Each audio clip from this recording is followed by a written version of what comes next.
Indiana Newsdesk is made possible in part by Smithville Fiber Internet, streaming TV, home security and automation in Southern Indiana. More information at smithville.com. Maller Grodner Attorneys, providing legal services to clients and the community. Understanding, expertise, results. Bloomington and Indianapolis. LawMG.com. IU Alumni Association, connecting IU's network of alumni and sharing the Indiana spirit through scholarships, advocacy, and volunteerism. Alumni.iu.edu.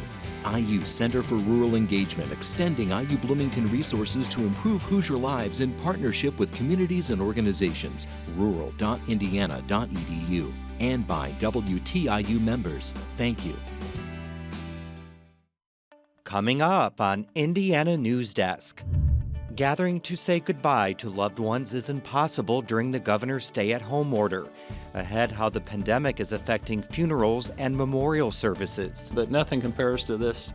Businesses are shuttering, and many others say they can't wait much longer for financial aid to arrive. Coming up, the waiting game for federal relief and the latest on unemployment. Plus, milk quantities are limited at most groceries because stores don't have enough to meet demand. So why then are some dairies dumping their milk? The last thing we want to do is not see that milk make it to someone. And we'll go behind the scenes to show you how we're running a newsroom during this time when nothing is business as usual. All of that and more right now on Indiana Newsdesk.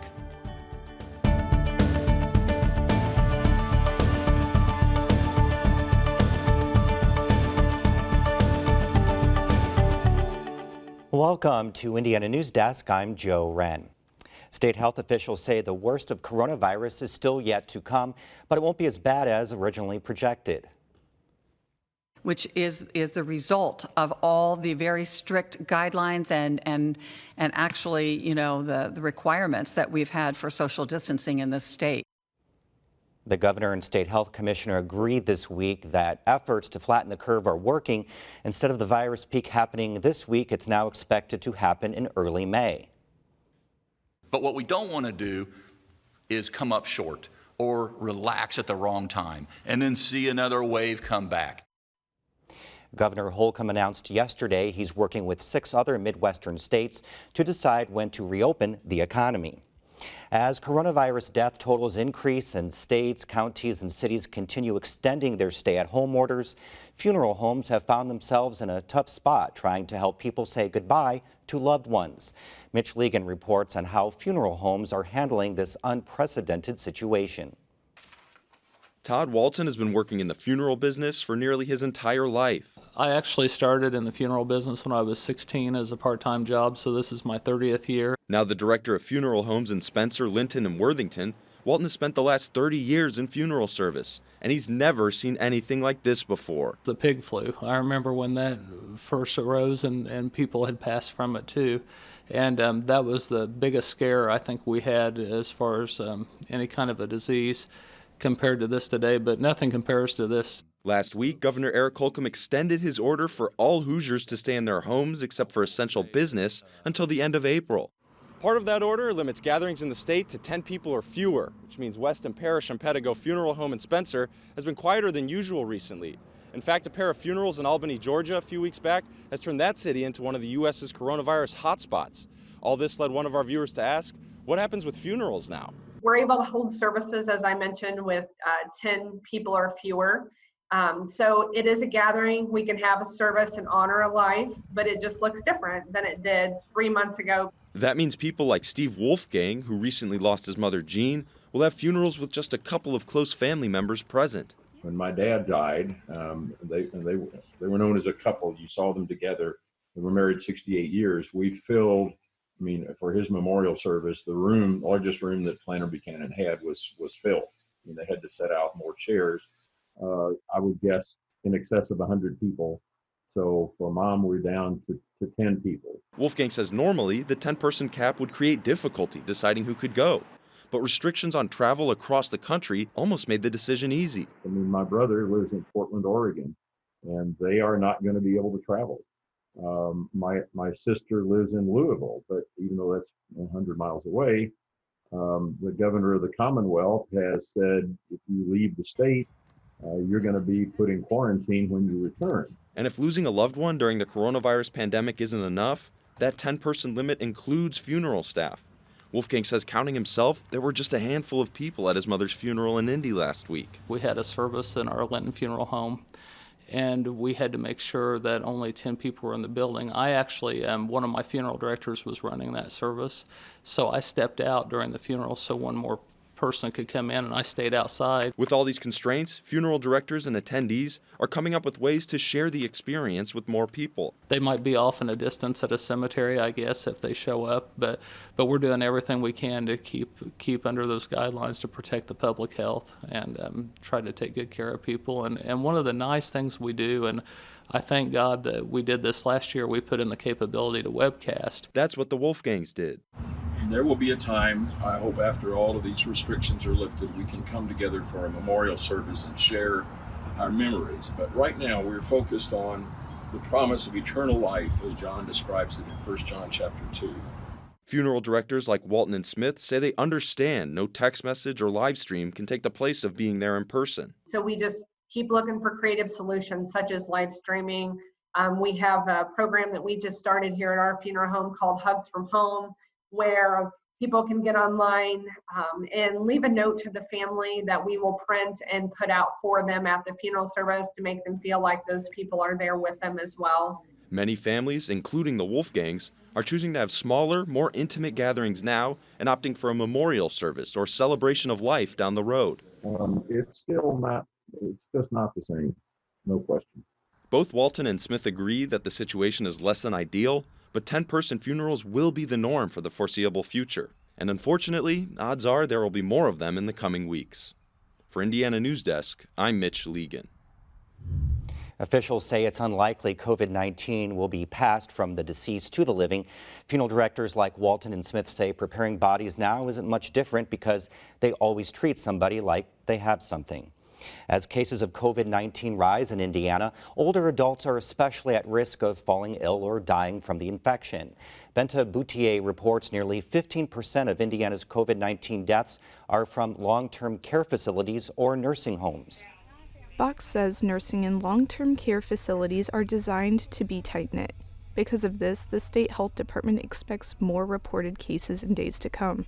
So today, I will be issuing an order requiring that directors of long-term care facilities, residential facilities, jails, prisons, or any congregate setting must report to their local health department and to the Indiana State Department of Health within 24 hours if you have a known or suspected case of COVID-19 in your facility, if you have an individual who dies of COVID-19 or a suspected case of COVID-19, or an employee who tests positive for COVID-19. When a case or suspected case is reported in a nursing facility, the state health department sends a strike team in to do tests and help the facility implement strategies to prevent spread of the virus.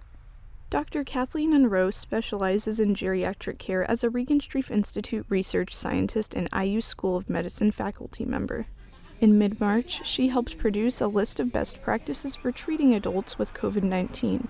The list includes limiting the number of people coming in and out of care facilities and screening everyone for symptoms before they come in. These practices have been implemented statewide. And now there are many more closed doors, wards are closed off from each other, people aren't gathering in the dining hall, for activities and for meals. And so it's really changed the day-to-day life in nursing facilities.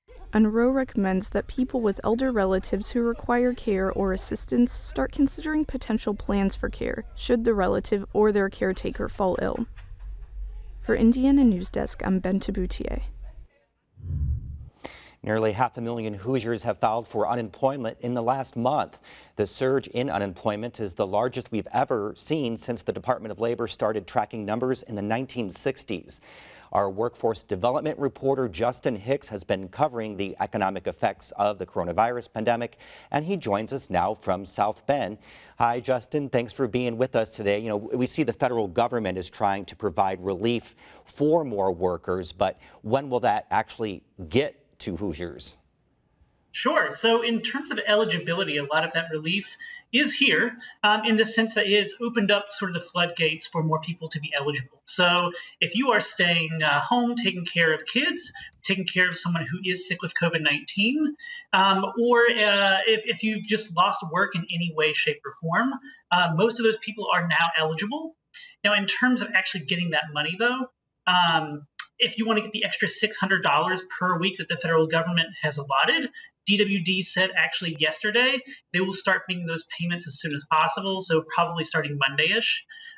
If you're self-employed or an independent contractor, the application will be open for you to start applying April 24th, and you should start receiving money by May 4th.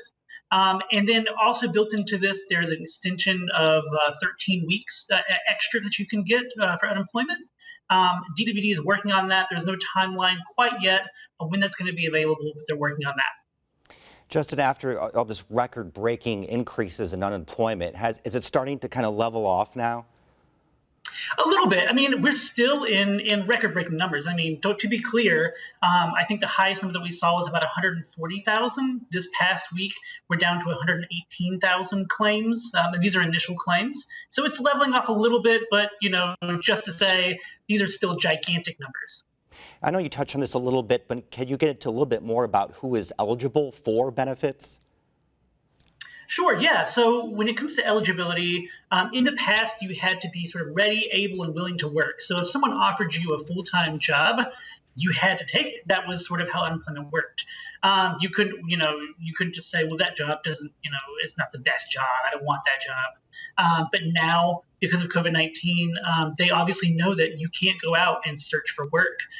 There's a lot of full-time jobs that you can't accept because they may be real jobs and they may still be available, but you can't leave the house in order to do them. So they've opened up eligibility to a lot of people to accommodate for those circumstances. I think we have time for one more question. How long can people get benefits, and then how much of their salary do they actually get? So currently in the state of Indiana, by state law, you can get a maximum of 26 weeks of unemployment benefits, and that would be roughly 47% of last year's salary. They look at last year's salary. That's how they kind of, formulate your unemployment award. So 47%, but with the federal addition of 13 weeks, you should be able to see a little bit more in the coming future. All right, Justin, thank you very much, and we look forward to more reporting from you as this pandemic continues. Thank you. Absolutely. Thank you. Well, stimulus checks are arriving in people's bank accounts, but the relief funds can't come soon enough for many Americans. Banks say they're bogged down answering questions from people about when they'll get their checks. Old National Bank, which is based in Evansville, sent a letter to customers saying it was trying to make adjustments to its website to fix glitches caused by so many people signing into their accounts.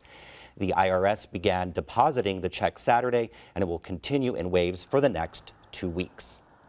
Coming up next on Indiana Newsdesk. Why are dairy farmers dumping milk when coolers at the grocery store aren't full and stores are restricting how much you can buy? And we've hit some bumps, but we're learning how to produce the news during this pandemic and period of social distancing. Ahead, a look at how our newsroom is adapting. These stories and more right here on Indiana Newsdesk. The WTIU WFIU news team connects Indiana to the world. We bring you the top news of the day on radio, TV, and online. We round up the stories that have people talking each week and dig deep into the issues that affect your community the most. The WTIU WFIU news team is where you are and telling your story.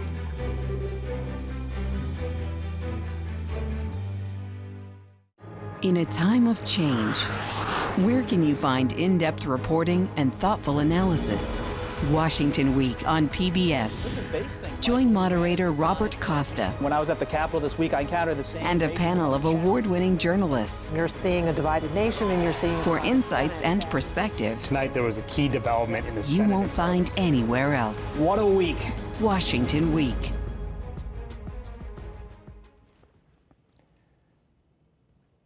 Welcome back to Indiana Newsdesk. Well, many dairy farmers are in a position where they are dumping their milk. Demand has plummeted because of school and restaurant closings, but at the grocery it seems like there's not enough milk to go around. Farmers are asking for those limits to be lifted, and Brock Turner reports on where the disconnect lies. Brian Rexing has spent his entire life milking cows. Currently, he and his team milk about 1,200 of them, but they've never experienced anything quite like this. The only time we ever really experience a major influx in the market is when a winter snowstorm or a blizzard is going to hit. Everybody rushes to the store to get an extra gallon of milk or two and a loaf of bread. But this blizzard's went on a long time. So nobody has prepared for this length of a event. Many stores are limiting the amount of milk people can purchase because grocers can't keep up with demand. You'd think all of that would be good for Rexing's business, but think again. We did dump some loads. We've dumped 5 semi-loads on this farm. We hope to not have to again. We don't see anything in the near future saying that's going to happen. Here's where the problem lies. State regulations prohibit farmers from bottling and selling raw milk for human consumption. It has to be pasteurized, and most dairy farmers don't have the equipment to do that. Most producers have contracts that send a specified amount of milk to processors. But when a processor isn't accepting milk, it leaves farmers with little choice. The supply chain was full of milk that wasn't used by restaurants and schools. We hope to never do that. The last thing we want to do is to see that milk left here. We want to see it in the stores and a finished product where people can enjoy and consume and, nourish their body. Right now, we could be in an oversupply situation of somewhere in the neighborhood of 10 to 15%. And in the dairy industry, that's pretty large. Lehman says changing consumer habits have upended the market. Farmers say they're paying more for feed and supplies, while prices are down due to uncertainty, and many outlets no longer exist. Lehman and others say there isn't a shortage at all, rather a market misallocation. Restaurant business is way down, and schools across the country have been closed for a month or more. Normally this time of year when schools start closing, we deal with a little bit of an oversupply situation.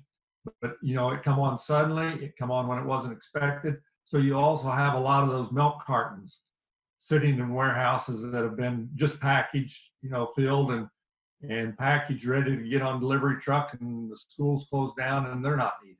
Rexing has worked out an agreement with his processor that allows him to donate some back to the local community.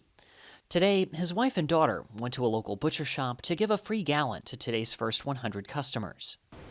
We hope to never do that. The last thing we want to do is to see that milk left here. We want to see it in the stores and a finished product where people can enjoy and consume and, nourish their body.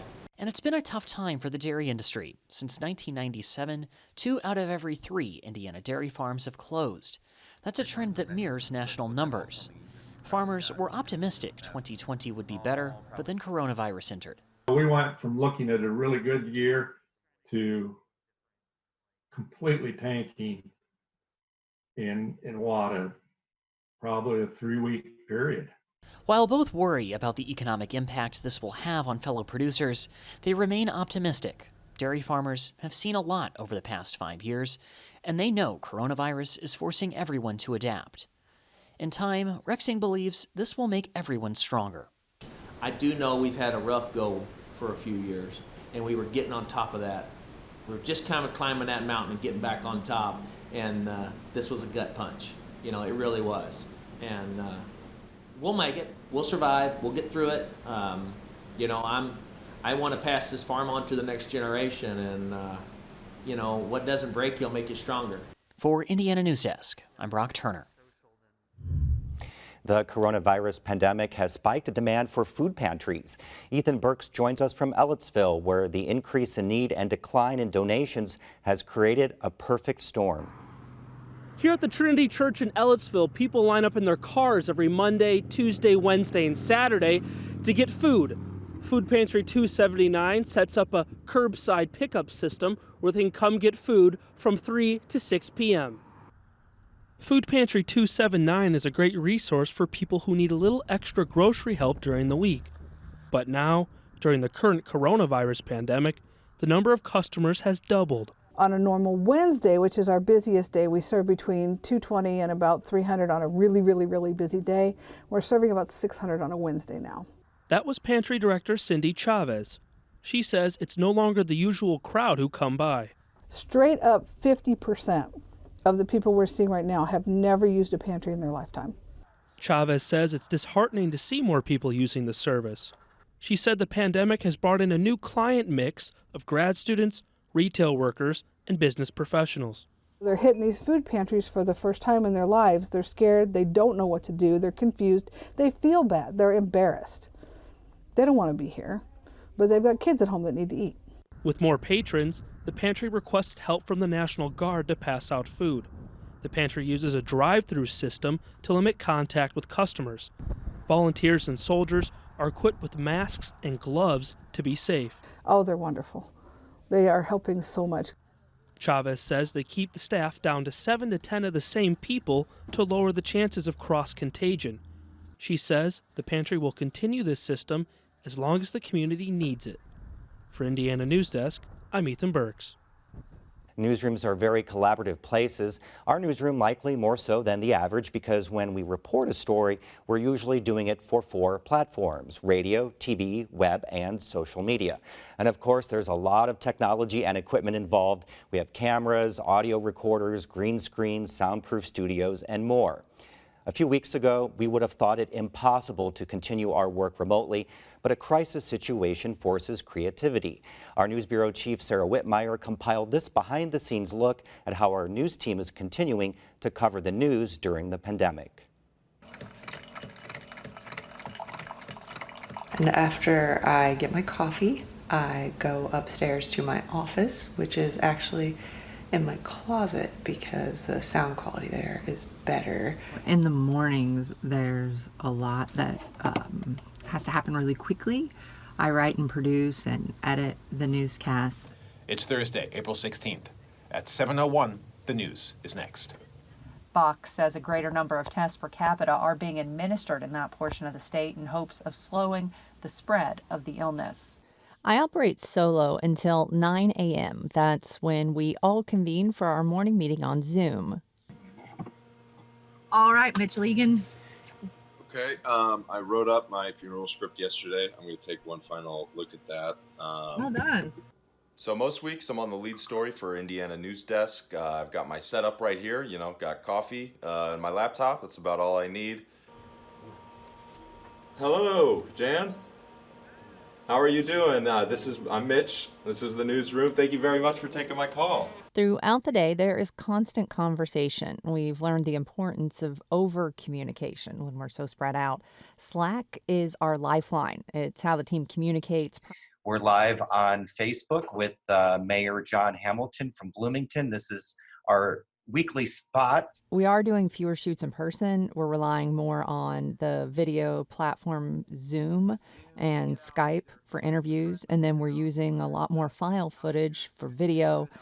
We don't have regular edit rooms or phone systems to record interviews, so we're figuring out ways to get the best quality audio with our cell phones. A way that I've gotten around that is by routing my calls through this interface right into my computer. And so now it's only recording one side of the call, and that helps me keep the audio, up to radio standards. And some of us have too many distractions to work from home, so we have to get creative.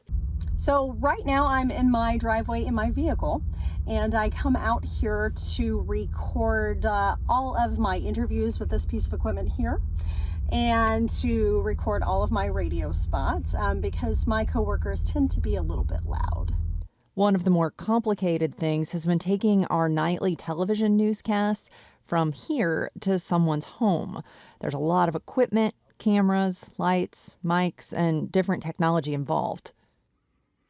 And here you can see the computer all set up, and there's the camera with that green cord that goes down there, over here, right over here next to me. And this box has 2 modems where it actually connects to the satellite and can send high definition video and audio back to the station in the control room, and they can even talk to me. I have an earpiece here that's connected to that box, and they can give me countdowns. We can talk back and forth, and then I can have a seat right here, and you can see the camera is there.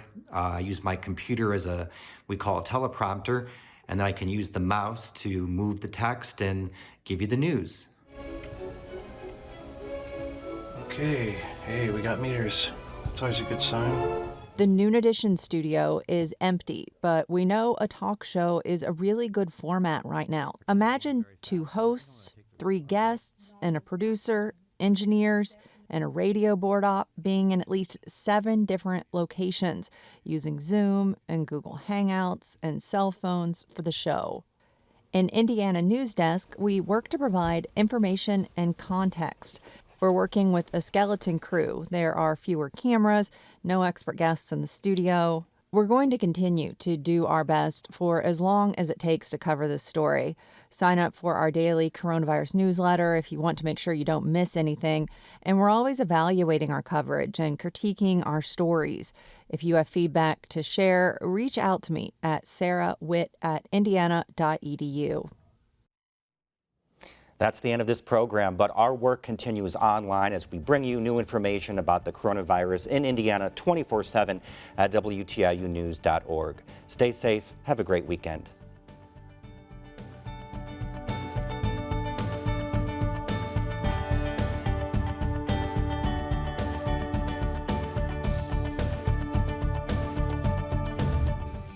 Indiana Newsdesk is made possible in part by Smithville Fiber Internet, streaming TV, home security and automation in Southern Indiana. More information at smithville.com. Mallard Grodner Attorneys providing legal services to clients and the community. Understanding, expertise, results. Bloomington and Indianapolis. LawMG.com.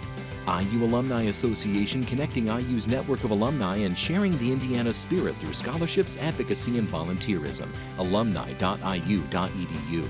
IU Center for Rural Engagement extending IU Bloomington resources to improve Hoosier lives in partnership with communities and organizations. Rural.indiana.edu. And by WTIU members. Thank you.